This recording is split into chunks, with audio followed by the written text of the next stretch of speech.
Hi everyone, it's Rachel, and in this video I'm going to be bringing back an old series of mine where I turn my students' drawings into polymer clay charms. So if you didn't already know, I am actually a teacher and I have been for the last 5 years. So I started this video series probably 4 or 5 years ago when there was a trend on YouTube where people were taking their followers' drawings or their family's drawings and turning them either into like artworks or even makeup designs. So today I'm going to be taking 3 drawings from different students in my class and using polymer clay to bring their designs to life. Before we get started, please give this video a big thumbs up and don't forget to subscribe to my channel for more crafty videos, and let's get started. The first design I'm going to be creating is this polar bear in a banana costume, or a banana polar bear. I thought this design was really cute and it really matches with the theme and the style of charms that I usually make anyway,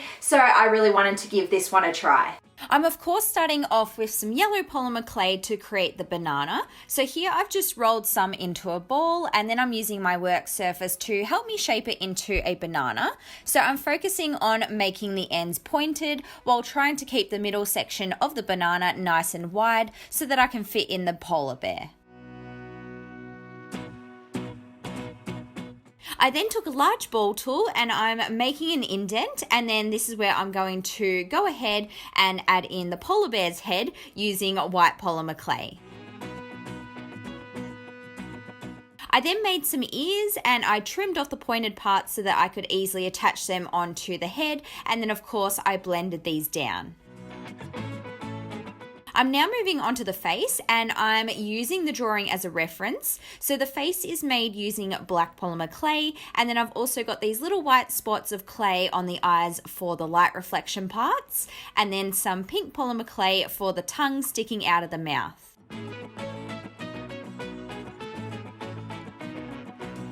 I'm positioning on some small pieces of white clay for the 4 legs or paws that are sticking out of the banana, and then I've got some brown polymer clay and I'm using this to finish off the features of the banana on the top and the bottom. In my student's drawing, there were also some brown lines on the outside of the banana. So here I'm just brushing on some brown chalk pastel shavings using a really thin paintbrush. I attached in an eye pin to make it into a charm, and then here's what it looks like once it's completely finished and it has been glazed. I think that this design turned out super cute and I'm really happy with it. It just seems like this is a really bright and cheerful charm, which I absolutely love. So the next design I'm going to be creating is this snail. Now I chose this design because I thought it was really interesting and it's something a little bit different to what I would usually make. And I wanted to challenge myself a bit, and I don't know, I just wanted to try it out. So let's have a go at making this one. So for the main body part of the snail, I'm going to be using this light lilac color of polymer clay, and I'm just rolling it into the shape that I need. Later on, I'm going to be adding the colors to this part of the clay, which is why I went for a light color. There is a technique called the Skinner blend, which I could have used to create the gradient of the snail, but I'm not very good at it, so I'm going to be using a different method. Moving on to the snail shell, I've taken the 3 colors, purple, blue, and pink, and I'm just rolling each into a long snake kind of shape, and I've tried to make them as even as possible. I'm then using my long blade and I'm trimming it up into little sections, and then I'm taking these little sections and joining them into one new snake, and I'm just alternating the colors to match the drawing. The original design of the snail actually had these 3 colors in kind of blocks or squares, but I thought that would be really difficult to make using clay unless of course I painted those colors on, so this is just the technique that I came up with instead to try and get a similar look. So once I had rolled my coil of colors together, I'm then creating the shape of the shell and I'm attaching it onto my snail. You can see that I did trim off just a tiny bit so that it sits a little bit nicer onto the body. I'm now taking some green polymer clay and I'm using this to create the foot of the snail. It's a little bit hard to see in this clip because my hand was in the way, but pretty much I was just creating some indents all the way around and then I attached it to the bottom. I have to say that I really do like this feature on the snail. It's not something that I would usually think to add, but I actually really like it as a detail.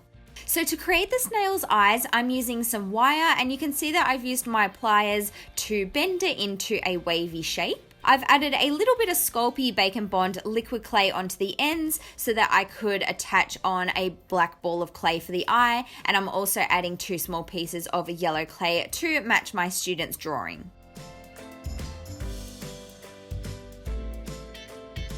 I then added both eyes to the snail and then it was time to bake it in my oven according to my package's instructions.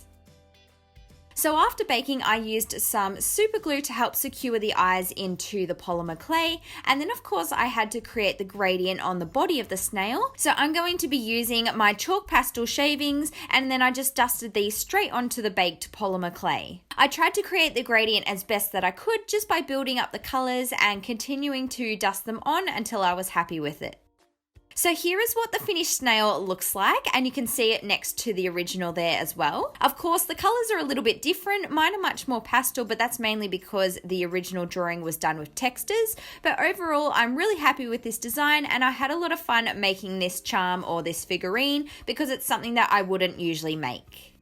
And the final design I'm going to be making today is this drawing here, or this design from this drawing. So this is a bunny popping out of an open book, and he also has a little bunny friend, and of course the bunny is rainbow. So I really liked this overall design. I thought it was really cute. So let's have a go. I'm starting off by creating the book. So here I have this off-white color, although you can't really tell on camera, it does look white, but in real life it's off-white. And I'm rolling it down onto my work surface using my rolling pin, and then I'm just using my blade to trim it up into rectangles for the pages. I then have a light purple polymer clay, which I'm also rolling down using my rolling pin, and this is going to become the cover of the book. So here I've placed my pages onto the clay so that I can cut it to the correct size, and I'm just trimming away all the excess. It's then time to begin adding the 2 bunnies to the design. So for the main bunny, I added the little neck directly into the center of the book, and then I attached on the head and the ears. For the eyes, I'm using a black polymer clay to create the little eyelashes, although it's really hard to see because my head was in the way when I was filming this part. Using pink clay, I'm attaching on the little cheeks or the kind of tears to the bunny's face. I'm not exactly sure what they are, but they were in the original drawing. I did end up making them a teardrop shape though. Once I finished creating the main bunny, I then made the little tiny bunny, which I'm adding to the back of the book. And we did have a bit of a casualty with the ear falling off as I was trying to place it on, but I did fix it up and blend it back together.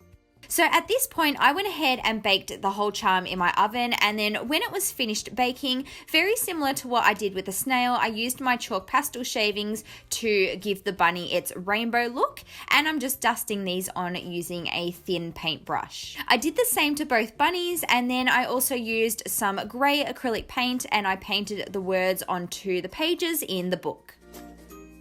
So here's what the figurine looks like once it's all finished and glazed, and here it is in comparison to the drawing. At the beginning, I wasn't entirely sure how I would go about making this charm, but I'm actually really surprised with how well it turned out, and hopefully I did this student proud of bringing their design to life.